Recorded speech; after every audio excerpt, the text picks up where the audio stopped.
Hello dear students, कैसे हैं आप सभी। आशा करती हूँ आप सब ठीक होंगे, स्वस्थ होंगे, अच्छे होंगे।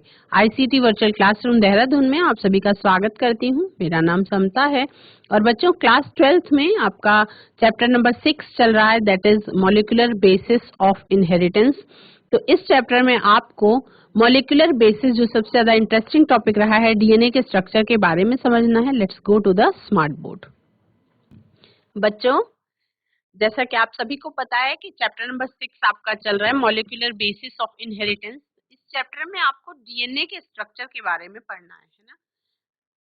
हम लोगों ने पिछले कुछ सेशंस में ये चर्चा की थी कि डीएनए का स्ट्रक्चर कैसा होता है। मैंने आपको ब्रीफ में डीएनए का स्ट्रक्चर बना के बताया था कि किस तरह से एक फॉस्फेट ग्रुप एक शुगर के साथ अटैच होकर के और उसके साथ base pair nitrogenous base attach होकर के एक न्यूक्लियोटाइड बनाता है, और बहुत सारे न्यूक्लियोटाइड्स जब एक साथ अटैच होते हैं तब पॉलीन्यूक्लियोटाइड की एक चेन बनती है जो न्यूक्लिक अम्ल की संरचना को बनाती है।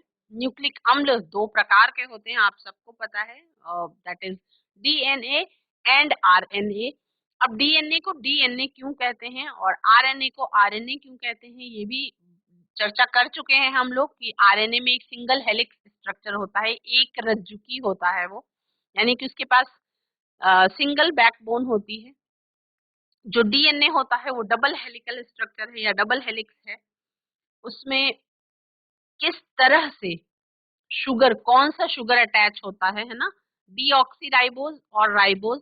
डीऑक्सीराइबोज को डीऑक्सीराइबोज क्यों कहते हैं और राइबोज को मैंने आपको ये भी बताया था कि उसमें जब C5H10O5 संरचना होगी तो वो आपका राइबोज शुगर कहलाएगा, और राइबोज शुगर में से यदि एक ऑक्सीजन डिलीट कर दी जाए तो क्या वो डीऑक्सीराइबोज नहीं कहलाएगा, यानी ऑक्सीजन का एक मॉलिक्यूल कम कर दिया जाए तो वो डीऑक्सीराइबोज कहलाएगा।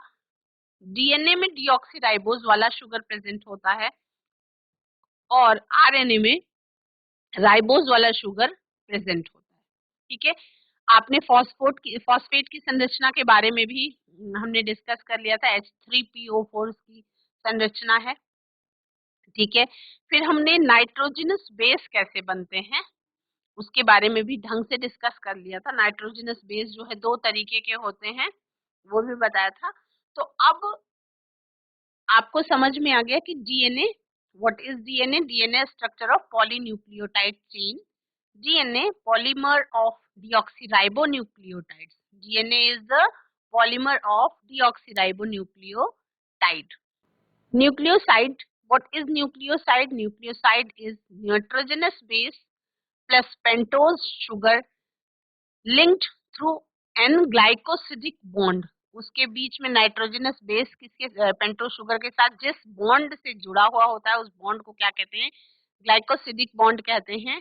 और वो कौन कौन सा होता है, एडिनोसिन, डिऑक्सी एडिनोसिन और सिटिडीन। न्यूक्लियोटाइड क्या है, nucleoside plus phosphate group linked through phosphodiester bond, ये क्या है आपका न्यूक्लियोटाइड कहलाता है। Many nucleotides link together through phosphodiester bond to form polynucleotide chain as in DNA and RNA. In course of formation of polynucleotide chain, a phosphate moiety remains free at fifth end of ribose sugar and one OH group remains free at third end of ribose polymer chain. तो ये structure आपका बन के सामने आया था जिसके बारे में हमने बात करी थी। ये आपका एक सिंगल स्ट्रैंडेड पॉलीन्यूक्लियोटाइड चेन दिखा रहा है जिसमें क्या था कि फॉस्फेट अटैच है, इसमें शुगर और नाइट्रोजनस बेस, फिर फॉस्फेट शुगर और nitrogenous base, then again phosphate sugar and nitrogenous base, then again phosphate sugar and nitrogenous base. तो जो आपके double helix model of structure of DNA में साइंटिस्ट इन्वॉल्व थे उनका क्या नाम था, एक तो Friedrich Miescher first identified DNA as an acidic substance present in nucleus and named is as nuclein. Friedrich Miescher एक ऐसे वैज्ञानिक थे जिन्होंने सबसे पहले ये देखा कि न्यूक्लियस में कोई एक एसिडिक मटेरियल प्रेजेंट है और उसको उन्होंने, क्योंकि वो न्यूक्लियस में प्रेजेंट था, इसलिए उन्होंने उसका नाम दिया न्यूक्लिन। उसके बाद विल्किंस और फ्रैंकलिन, ये दो वैज्ञानिक थे। इन्होंने X ray diffraction data DNA structure के लिए प्रपोज किया था, उन्होंने बनाया था। फिर एक और वैज्ञानिक आए जिनको इसका श्रेय जाता है डबल हेलिकल मॉडल को प्रपोज करने का, वो है वॉटसन एंड क्रिक। इन्होंने proposed double helix structure model for DNA based on X ray diffraction data, है ना। और चौथे जो वैज्ञानिक थे अरविंद शरगाफ, इन्होंने propose that in DNA ratios A और टी नाइट्रोजनस बेस के बारे में इन्होंने बताया कि ए और टी आपस में अटैच होते हैं और सी और जी जो है वो आपस में remain same and are equal to 1, वो एक उसको मिला करके माना जाता है। Features of double helix structure of DNA क्या कहता है? In a DNA two polynucleotide chains are coiled to form a helix. जो डीएनए का स्ट्रक्चर होता है उसमें दो पॉलीन्यूक्लियोटाइड की चेन्स जो हैं वो एक हेलिक्स का फॉर्मेशन करने के लिए स्पाइरली कॉइल्ड हो जाती हैं, यानी कि एक घुमावदार संरचना हो जाती है। अगर इसको एकदम खोल दिया जाए तो बिल्कुल जैसे एक लैडर, जैसे एक लैडर होती है लकड़ी की बनी हुई सीढ़ी की संरचना जैसी होती है, कुछ उस तरीके की संरचना खुल करके सामने आएगी। तो डीएनए क्या है? डीएनए जो है ये डीऑक्सीराइबोन्यूक्लियोटाइड्स का एक लॉन्ग पॉलीमर है। लॉन्ग पॉलीमर का मतलब पॉलीमर्स की चेन है। और डीएनए की लेंथ जो है यूजुअली किस पर डिपेंड करती है? इसमें प्रेजेंट जो न्यूक्लियोटाइड्स के नंबर्स, कितने न्यूक्लियोटाइड्स मतलब कितने नंबर ऑफ न्यूक्लियोटाइड्स इसमें अटैच है उस पर डिपेंड करती है कि डीएनए की लेंथ जो है वो कितनी ज्यादा होगी। एक न्यूक्लियोटाइड, एक पेयर न्यूक्लियोटाइड का मतलब किससे है? एक बेस पेयर से, है ना। ये क्या है? एक ऑर्गेनिज्म का भी कैरेक्टरिस्टिक है। अब इसमें अलग अलग ऑर्गेनिज्म के जो डीएनए हैं उनका अलग अलग base pair, number of base pairs होते हैं। किसमें कितने न्यूक्लियोटाइड्स मिलेंगे ये भी डिफरेंट है। जैसे बैक्टीरियोफेज में 5386 न्यूक्लियोटाइड्स प्रेजेंट होते हैं, है ना। तो अब जब लॉन्ग पॉलीमर के स्ट्रक्चर की बात करेंगे तो इसमें क्या देख रहे हैं हम कि जो पॉलीन्यूक्लियोटाइड की चेन होती है ना, इसका केमिकल स्ट्रक्चर बना करके मैंने आपको लास्ट सेशन में समझा दिया था। अगर आप इसको नोट्स में लिखना चाहें तो यू कैन राइट डाउन। जो पॉलीन्यूक्लियोटाइड की चेन होती है वो, अब पॉलीन्यूक्लियोटाइड चेन में हम दोनों के बारे में बात कर रहे हैं, डीएनए के बारे में भी और आरएनए के बारे में भी कॉमन बातें कर रहे हैं कि उनका केमिकल स्ट्रक्चर जो है वो कैसा होता है। देखिए, एक न्यूक्लियोटाइड के 3 कंपोनेंट्स होते हैं। एक न्यूक्लियोटाइड के 3 कंपोनेंट्स होते हैं। फर्स्ट तो नाइट्रोजनस बेस, दूसरा जो है पेंटोज शुगर और तीसरा है आपका फॉस्फेट ग्रुप। जो नाइट्रोजनस बेस है वो आपका ए, टी, सी और जी, यू, ठीक। ये तो नाइट्रोजनस बेस हो गए। जो पेंटोज शुगर है, पेंटोज शुगर का मतलब ये है कि इस शुगर में कार्बन की जो संख्या होगी, पेंटोज का मतलब 5, तो कार्बन, नंबर ऑफ कार्बन जो है प्रेजेंट इस शुगर में वो 5 है। कार्बन की संख्या इसमें 5 है। तो जब हम आरएनए के केस में राइबोज शुगर की बात करेंगे तो C5H10O5 राइबोज शुगर हो गया। और जब हम उसमें से एक ऑक्सीजन कम कर देंगे कार्बन नंबर 3 पर से कार्बन नंबर 2 पर, एक राइबोज शुगर में OH और H ग्रुप ऊपर नीचे अटैच है और डीऑक्सीराइबोज में ऊपर भी H अटैच है और नीचे भी H अटैच है, यानी कि एक O जो है वो मिसिंग है कहीं ना कहीं। तो डीएनए में डीऑक्सीराइबोज होने का मतलब ये है कि उसमें एक ऑक्सीजन कम है, तो उसका फॉर्मूला क्या होगा? C5H10O4 डीऑक्सीराइबोज शुगर का फॉर्मूला होगा, पेंटोज शुगर। अब आती है बात फॉस्फेट ग्रुप की, वो भी अटैच होता है आपके न्यूक्लियोटाइड के अंदर। जो नाइट्रोजनस बेस होते हैं बच्चों, वो 2 प्रकार के होते हैं। एक तो होते हैं प्यूरीन्स और दूसरे होते हैं पिरिमिडीन। एक होते हैं प्यूरिन्स और दूसरे होते हैं पिरिमिडीन्स। तो प्यूरिन्स का एक नाइट्रोजन का एक रिंग, कार्बन के साथ अटैच नाइट्रोजन का एक रिंग होता है। तो प्यूरिन्स दो प्रकार के आपको बताए गए थे, एक था एडेनिन और दूसरा था, देखो एडेनिन के साथ हमेशा थाइमीन अटैच होगा, एडेनिन के साथ हमेशा थाइमीन अटैच होगा और ग्वानिन के साथ हमेशा साइटोसिन अटैच होगा, है ना। यानी कि सी का कॉम्बिनेशन हमेशा जी के साथ होगा और एडेनिन का कॉम्बिनेशन हमेशा थायमीन के साथ होगा। ठीक है, तो प्यूरीन्स और पिरिमिडीन्स की चेन्स मिल करके, रिंग्स मिल करके क्या करते हैं, नाइट्रोजनस बेस का निर्माण करते हैं। In a DNA two polynucleotide chains are coiled to form a helix. Helix का मतलब कुछ स्पाइरल संरचना ऐसी। Sugar phosphate forms backbone of this helix while bases project inwards to each other. Sugar phosphate जो है वो इसकी बैकबोन का निर्माण करते हैं।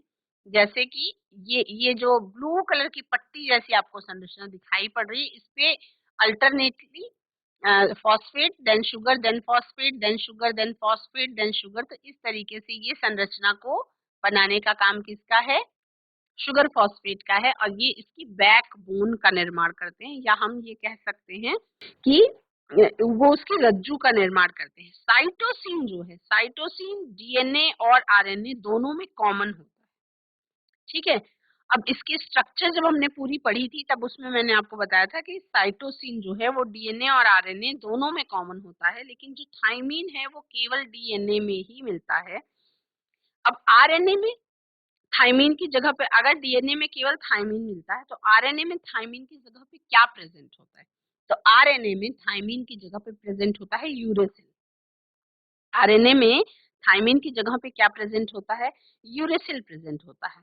तो क्या हम ये कह सकते हैं कि जो एक नाइट्रोजनस बेस है, नाइट्रोजनस बेस वो ग्लाइकोसिडिक बॉन्ड के द्वारा पेंटोज शुगर से जुड़ करके न्यूक्लियोसाइड बनाता है। ठीक है, जैसे कि एडिनोसिन और डिऑक्सी एडिनोसिन, गुआनोसिन। तो अब क्या हमने बात करी, एक फॉस्फेट शुगर और एक नाइट्रोजनस बेस ऐड हो करके क्या बनाते हैं, एक न्यूक्लियोटाइड बनाते हैं। तो फॉस्फेट और शुगर को अटैच करने वाला जो बॉन्ड है वो बॉन्ड कौन सा है, जो शुगर और नाइट्रोजनस बेस को अटैच करने वाला बॉन्ड है वो बॉन्ड कौन सा है, और जो नाइट्रोजनस बेस को नाइट्रोजनस बेस से अटैच करता है वो कौन सा बॉन्ड है। तीन अलग अलग बॉन्ड पाए जाते हैं। एक तो आपका हो गया बच्चों फॉस्फोडाइस्टर बॉन्ड, जो फॉस्फेट और शुगर को अटैच करता है। दूसरा जो शुगर और नाइट्रोजनस बेस को अटैच करता है, ग्लाइकोसिडिक बॉन्ड। और तीसरा बॉन्ड जो हाइड्रोजन बॉन्ड है, जो अटैच करता है नाइट्रोजनस बेस को नाइट्रोजनस बेस के साथ। Complementary basis pair, complementary basis pair with each other through hydrogen bond. Purines always pair with their corresponding pyrimidines. Purines हमेशा pyrimidines के साथ अटैच होंगे। Adenine pairs with thymine through two hydrogen bonds, while guanine pairs with cytosine through 3 hydrogen bonds. इसके बारे में भी हमने अच्छे से डिस्कस किया था, मैंने आपको पूरा बना के समझाया था कि किस तरह से, अगर एग्जाम्पल के तौर पे लें कि दो लकड़ियां हैं एक साथ और यहाँ पे तीन लकड़ियां हैं एक साथ, तो कौन सा bond, which one is more stable, कौन सा बॉन्ड जो है वो ज्यादा स्थायी होगा। तो बॉन्ड कौन सा ज्यादा स्थायी होगा, जिसमें तीन बॉन्ड पाए जाएंगे, यानी हाइड्रोजन का ट्रिपल बॉन्ड जिसमें है वो ज्यादा स्थायी है, ज्यादा परमानेंट होगा। इस तरीके से ये किसका स्ट्रक्चर दिखाई पड़ रहा है बच्चों, ये आपका द्विरज्जुकी डीएनए का डबल हेलिकल मॉडल है, जो जिसका स्ट्रक्चर आपको दिखाई पड़ रहा है, जिसमें फॉस्फेट ग्रुप के साथ शुगर और शुगर के साथ नाइट्रोजनस बेस अटैच है। ठीक है, इसमें आपको एक ये बैकबोन बना रहा है, देखिए ये आपका शुगर फॉस्फेट ये बैकबोन बना रहा है, इधर ऊपर नीचे की साइड में भी ये शुगर फॉस्फेट का एक बैकबोन बना रहा है। हेलिक्स कैसी है, हेलिक्स जो है इसकी ये राइट हैंडेड है। पिच इसकी कितनी है, 3.4 नैनोमीटर, यानी कि 10 bp इन ईच टर्न। हर एक टर्न के बीच में 10-10 बेस पेयर्स प्रेजेंट हैं। हर एक टर्न के बीच में 10-10 बेस पेयर्स प्रेजेंट हैं। तो अगर ये कहें कि फॉस्फेट ग्रुप फॉस्फोडाइस्टर लिंकेज के द्वारा न्यूक्लियोसाइड के 5th कार्बन के OH ग्रुप से जुड़ता है और दो न्यूक्लियोटाइड्स जो फॉस्फोडाइस्टर लिंकेज द्वारा जुड़ करके एक डाई न्यूक्लियोटाइड बनाते हैं, तो अब इस तरीके से जुड़ जुड़ के क्या बन जाती है, पॉलीन्यूक्लियोटाइड की चेन भी बन जाती है ना। तो इतना आपको एकदम क्लियर है, अच्छे से समझ में आ गया। डीएनए का पूरा स्ट्रक्चर मैंने आपको बना बना के भी बता दिया है ना। तो अब जो डबल हेलिकल मॉडल का इसके फीचर्स हैं कुछ, उसके बारे में आपको जानना है। तो जैसे आपने पूरा अच्छे से समझ लिया, अब इसमें आपको 3-4 वैज्ञानिकों के नाम भी मतलब याद करके रखने पड़ेंगे, 3-4 वैज्ञानिकों के नाम, जिसमें एक तो थे जिन्होंने न्यूक्लिन नाम रखा था। डीएनए के न्यूक्लियस में प्रेजेंट जो एसिडिक सब्सटेंस होता है, उसकी खोज किसने की थी? 1869 में फ्रेडरिक मिशर ने आइडेंटिफाई किया था और नाम दिया था न्यूक्लिन। तो पहला वैज्ञानिक जिनका नाम आपको याद रखना है वो है फ्रेडरिक मिशर, ठीक है। दूसरे, अब इतने लंबे पॉलीमर को टेक्निकल लिमिटेशन के कारण इंटैक्ट आइसोलेट करना कठिन था, इजी नहीं था। तो बहुत सारे लंबे टाइम तक डीएनए का जो स्ट्रक्चर है उसके बारे में स्पष्ट जानकारी नहीं थी, है ना। तो स्पष्ट जानकारी के लिए नोट डाउन करेंगे, 1953 में जेम्स वॉटसन और फ्रांसिस क्रिक ने मॉरिस विल्किंस और रोजलिंड फ्रैंकलिन के द्वारा प्रोड्यूस्ड जो एक्सरे डिफ्रैक्शन डाटा के आधार पे डीएनए के स्ट्रक्चर के लिए बहुत ही सिंपल लेकिन famous double helix model propose किया वॉटसन एंड क्रिक ने, ठीक है। अब तो नाम कितने हो गए, एक तो फ्रेडरिक मिशर का नाम हो गया, आपको दूसरा वॉटसन एंड क्रिक का नाम याद रखना है। फ्रेडरिक मिशर के साथ 1869 याद रखना है और वॉटसन एंड क्रिक सर के साथ 1953 याद रखना है। एक पॉलीन्यूक्लियोटाइड के चेन्स के दो स्ट्रैंड्स के बीच में जो बेस पेयरिंग थी, ये इनके प्रस्ताव का ये कह सकते हैं कि हॉलमार्क था। इसी के आधार पे फिर जो अरविंद शार्गाफ के डबल स्ट्रैंडेड डीएनए का ऑब्जर्वेशन पर भी ये बेस्ड था, है ना। तो बेस पेयरिंग जो पॉलीन्यूक्लियोटाइड चेन की एक बहुत ही यूनिक प्रॉपर्टी है या स्पेशल कैरेक्टर है, एक दूसरे के लिए कॉम्प्लीमेंट्री होती है ना। इससे आप स्ट्रैंड के जो बेस सीक्वेंस है अगर उसकी जानकारी है तो दूसरे स्ट्रैंड के बेस सीक्वेंस को भी आप प्रेडिक्शन कर सकते हैं उसको, है ना। डीएनए का हर एक स्ट्रैंड जिसे आप पेरेंटल डीएनए कहेंगे तो गलत नहीं होगा, उसको न्यू स्ट्रैंड के सिंथेसिस के लिए अगर टेम्पलेट का काम करे, दो डबल स्ट्रैंडेड डीएनए बनेंगे जिन्हें आप डॉटर डीएनए कह सकते हैं। वो पेरेंटल डीएनए मॉलिक्यूल के ही आइडेंटिकल होंगे, है ना। तो जो डबल हेलिकल मॉडल आपका आया, जैसा कि आपको सामने दिखाई पड़ रहा है, ये जेनेटिक डीएनए के स्ट्रक्चर के बारे में इसमें बहुत स्पष्ट जानकारी मिल गई कि किस तरह से पॉलीन्यूक्लियोटाइड चेन होती है जो आपका डबल हेलिक्स पॉलीन्यूक्लियोटाइड चेन जो है उसमें किस तरह से 3 हाइड्रोजन बॉन्ड्स के साथ अटैच होता है, किस तरह से एडेनिन थाइमिन के साथ अटैच होता है। तो डबल हेलिकल जो डीएनए का स्ट्रक्चर था उसके कुछ साइलेंट फीचर्स थे। क्या? पहला तो ये दो पॉलीन्यूक्लियोटाइड चेन्स के बने होते हैं, है ना, जिसकी बैकबोन जो है वो शुगर फॉस्फेट ऐसे मिल करके बनी हुई होती है और जो बेस है वो अंदर की तरफ प्रोजेक्ट होता है। यानी कि दो धागे इस तरह से जुड़े हुए हैं कि आपस में भी वो जुड़े हुए हैं, मतलब जैसे प्रोजेक्शन जो है नाइट्रोजनस बेस का वो आउटसाइड ना होकर के इनसाइड साइड में, तभी तो दोनों आपस में जुड़े हुए हैं। तो दोनों चेन्स की जो पोलैरिटी होती है वो क्या होती है, वो एंटी पैरेलल होती है। एंटी पैरेलल होने का क्या मतलब है? इसका मतलब ये है कि अगर एक चेन की पोलैरिटी 5-3 है तो दूसरे की पोलैरिटी 3-5 होगी। अब दोनों स्ट्रैंड में जो बेसेस हैं, नाइट्रोजनस बेसेस हैं, वो आपस में कौन सी बॉन्ड से जुड़े होते हैं? हाइड्रोजन बॉन्ड से। हाइड्रोजन बॉन्ड से पेयर्ड होकर के बेस पेयर बनाते हैं। जब वो पहले तो वो सिंगल जब होगा तो नाइट्रोजनस बेस कहलाएगा, लेकिन जब दोनों आपस में अटैच हो जाएंगे तब वो क्या कहलाएंगे? बेस पेयर कहलाएंगे, है ना। तो जो हेलिक्स है वो राइट हैंडेड होती है, उसकी पिच जो है वो 3.4 नैनोमीटर होती है, और एक पिच के बीच में 10 बेस पेयर्स ईच टर्न में प्रेजेंट होते हैं, है ना। तो दोनों स्ट्रैंड में जो बेसेस हैं वो आपस में हाइड्रोजन बॉन्ड के द्वारा पेयर्ड होकर के बेस पेयर बनाते हैं। एडेनिन हमेशा अपोजिट स्ट्रैंड के थाइमीन के साथ 2 हाइड्रोजन बॉन्ड के द्वारा जुड़ा होता है, और जो ठीक इसी प्रकार से जो गुआनिन है वो साइटोसिन से हमेशा ही 3 हाइड्रोजन बॉन्ड्स के द्वारा बॉन्डेड रहता है। तो इसके कारण क्या होता है, इसके फलस्वरूप क्या होता है कि जो प्यूरीन्स के अपोजिट हमेशा पिरिमिडीन ही आता है ना। प्यूरीन्स कौन कौन से हैं और पिरिमिडीन्स कौन कौन से हैं? तो प्यूरीन्स के साथ हमेशा पिरिमिडीन ही आएगा, प्यूरीन्स के अपोजिट साइड में, है ना। तो अब जो हेलिक्स है, हेलिक्स के दोनों स्ट्रैंड्स के बीच में लगभग समान डिस्टेंस बना रहता है ना, यानी कि समान उसमें डिस्टेंस बना रहता है और वो एक जैसा ही रहता है। दोनों चेन्स जो हैं वो राइट हैंडेड फैशन में, यानी दाहिनी तरफ को लपेटती हुई आपस में कॉइल्ड रहती हैं, यानी कि स्पाइरल शेप्ड में मुड़ी हुई होती हैं। और जो हेलिक्स की पिच है वो 3.4 नैनोमीटर की होती है। अब 3.4 नैनोमीटर की यदि बात करी जाए तो नैनोमीटर का मतलब क्या है? 1 नैनोमीटर 1 मीटर का 10 करोड़वा भाग होता है, यानी कि 10⁻⁻9 मीटर। कितना हुआ? 10⁻⁻9 मीटर। तो उसको 3.4 नैनोमीटर हम कहते हैं ना। और हर एक टर्न में कितने? 10 बेस पेयर होते हैं। हर एक टर्न में कितने? 10 बेस पेयर होते हैं।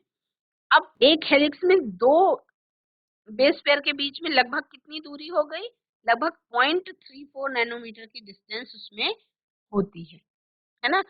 The plane of one base pair stacks over the other in a double helix. This provides stability to the helix along with hydrogen bonding. Hydrogen bonding के साथ ये स्टेबिलिटी प्रोवाइड करता है। इस हर एक टर्न में 10 बेस पेयर्स प्रेजेंट होते हैं। इसकी जो हेलिक्स है वो राइट हैंडेड हेलिक्स होती है, और पिच जो इसकी है वो 3.4 नैनोमीटर की होती है। ठीक है, पैकेजिंग डीएनए हेलिक्स का किस तरह से होता है उसको समझेंगे। देखिए, distance between two consecutive base pairs, 2 consecutive base pairs के बीच में जो डिस्टेंस है डीएनए का वो 0.3 नैनोमीटर होता है, यानी कि आप कह सकते हैं 0.34 इंटू 10⁻⁻9 मीटर। ह्यूमंस में total number of base pairs कितने होते हैं डीएनए में? Total number of base pairs in human DNA is equal to 6.6 into 10⁻9 base pair. Total length of human DNA is equal to 0.34 into 10 is to power minus 9 into 6.6 into 10 is to power 9। अब इसमें क्या लिखा हुआ है कि इसका जो size था 2.2 मीटर के अप्रोक्सीमेटली 2.2 मीटर। तो 2.2 metre is too long to be accommodated in the nucleus. कितना हो गया? 10 is to power minus 9 metre. तो अब हम प्रोकैरियोट्स में ऑर्गेनाइजेशन कैसी होती है डीएनए की उसके बारे में भी जानेंगे, है ना। हमने ये तो जो पढ़ रहे थे हम वो यूकैरियोट्स में, हम मनुष्यों के बारे में पढ़ रहे थे डीएनए किस तरीके का होता है। तो अगर देखो, अगर प्यूरीन्स और पिरिमिडीन्स के स्ट्रक्चर को कंपेयर करें, अगर प्यूरीन्स और पिरिमिडीन्स के स्ट्रक्चर को कंपेयर करें तो क्या डीएनए में 2 पॉलीन्यूक्लियोटाइड से इनकी जो दूरी होती है बीच में वो समान है? क्यों रहती है समान? क्यों समान होती है ना। वो आपको मैं बता देती हूँ कि क्यों समान रहती है। ये देखना था कि जैसे आपका जो आपका डीएनए था, डीएनए, तो डीएनए के डबल हेलिक्स स्ट्रक्चर का जो प्रस्ताव था डीएनए के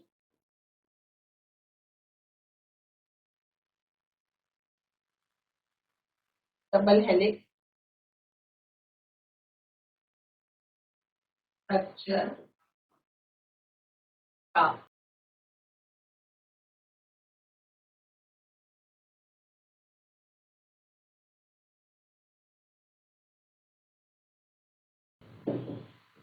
जेनेटिक implication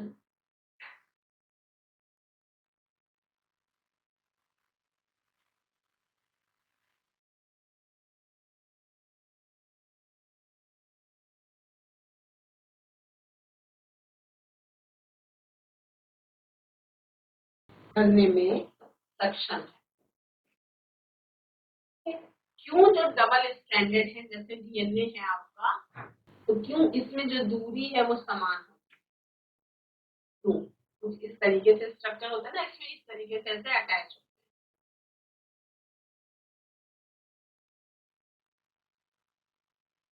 बीच में क्या है, नाइट्रोजनस पेयर है, तो क्या है ये स्पाइरल स्पाइरल बना लेता है ना अपने स्ट्रक्चर, राइट हैंड से स्पाइरल स्ट्रक्चर बना लेता है। तो इसमें जब फ्रांसिस क्रिक ने मॉलिक्यूलर बायोलॉजी में सेंट्रल डॉगमा का विचार प्रस्तुत किया, तो उन्होंने किसका विचार प्रस्तुत किया? फ्रांसिस क्रिक ने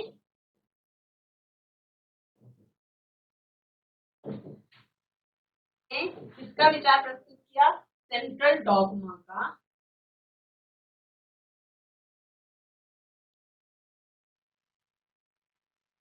तो उन्होंने क्या बोला कि जो जेनेटिक इंफॉर्मेशन का बहाव, जेनेटिक इंफॉर्मेशन का बहाव, जेनेटिक इनको का बहाव वो कैसा होता है, वो डीएनए से आरएनए और आरएनए से प्रोटीन की तरफ होता है। यानी पहले डीएनए से आरएनए और आरएनए से प्रोटीन की तरफ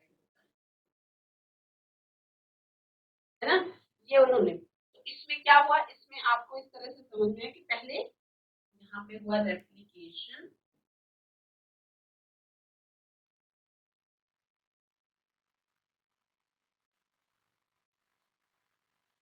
डीएनए पे हुआ ट्रांसक्रिप्शन,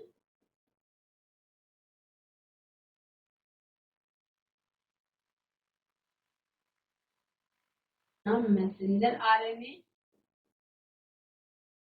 और उसके बाद फिर क्या हुआ, ट्रांसलेशन। अब ट्रांसक्रिप्शन ट्रांसलेशन इनके बारे में हम आगे समझेंगे जिन बच्चों को नहीं आता है ट्रांसलेशन। और उसके बाद क्या हुआ, ये बहाव आया प्रोटीन की साइड, है ना।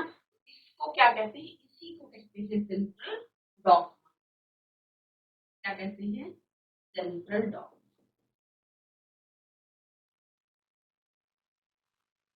तो क्या कहते हैं, इसी को सेंट्रल डॉगमा कहते हैं। तो कुछ वायरसेस में ये उल्टा होता है, जेनेटिक इंफॉर्मेशन का बहाव कुछ वायरसेस में उल्टा होता है। जैसे कि कहा जाता है कि हर नियम का कोई ना कोई अपवाद होता है, इसमें भी अपवाद था। तो अब आपको इतना क्लियर समझ में आ गया होगा बच्चों की जो डीएनए का स्ट्रक्चर होता है वो किस तरह से जुड़ा होता है। अब इसमें क्या क्या प्रेजेंट होता है, देखो फॉस्फेट ग्रुप प्रेजेंट है,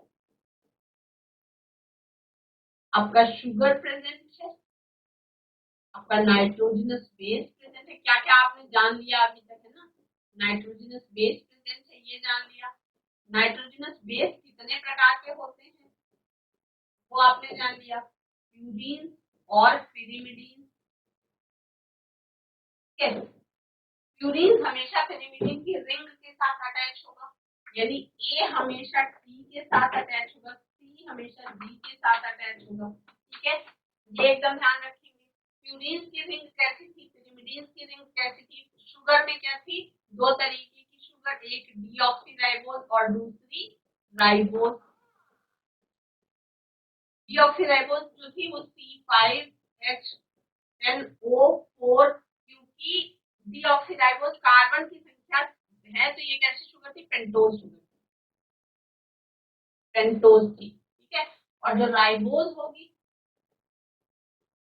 राइबोज में C5H10 और O भी5, ये है राइबोज और ये है डीऑक्सीराइबोज। डीऑक्सीराइबोज क्यों, क्योंकि इसमें एक -1 कर देंगे तो ये हो जाएगा डीऑक्सीराइबोज, यानी कि एक ऑक्सीजन जो है वो डिलीट हो गई। अगर -1 नहीं करेंगे तो ये कैसा रहेगा, राइबोज रहेगा। तो अब आपको समझ में आ गया। अब इन सबके बीच में कुछ बॉन्ड्स हैं जो यहाँ इसके इसके बीच में फॉस्फोडाइस्टर बॉन्ड और इसके बीच में ग्लाइकोसिडिक बॉन्ड और इसके बीच में नाइट्रोजनस बेस और नाइट्रोजनस बेस के बीच में हाइड्रोजन। ये चीजें लर्न हो, आपका डीएनए का स्ट्रक्चर हो गया है कंप्लीट। ग्लाइकोसिडिक और यहाँ पे फॉस्फोडाइस्टर। तो बच्चों आज आपने डीएनए का डबल हेलिकल मॉडल जो वाटसन एंड क्रिक ने प्रस्तुत किया था उसके बारे में विस्तार से जान लिया और प्रैक्टिस करेंगे। डीएनए का स्ट्रक्चर आपको मैंने पिछले कुछ सेशंस में अच्छी तरह से समझा दिया है किस तरह से फॉस्फेट शुगर अटैच होकर के डीएनए के बैकबोन की स्ट्रक्चर को मेंटेन करते हैं। बीच में डिस्टेंस क्यों बरकरार रहता है, क्योंकि हमेशा ही पिरिमिडीन की जो अटैचिंग होगी, पिरिमिडीन का जो बेस पेयर बनेगा वो हमेशा ही प्यूरीन्स की रिंग के साथ बनेगा, वो आपने देख लिया। तो अब इस पूरे स्ट्रक्चर को अच्छी तरह से बनाने की प्रैक्टिस करेंगे बार बार, किस तरह से कौन से नाइट्रोजनस बेस के साथ कौन सा बेस अटैच होता है। डबल हेलिकल मॉडल आई तो होप आपको समझ में आ गया होगा। आज की क्लास में इतना ही। That's all for today. Have a nice day. Take care. Bye bye.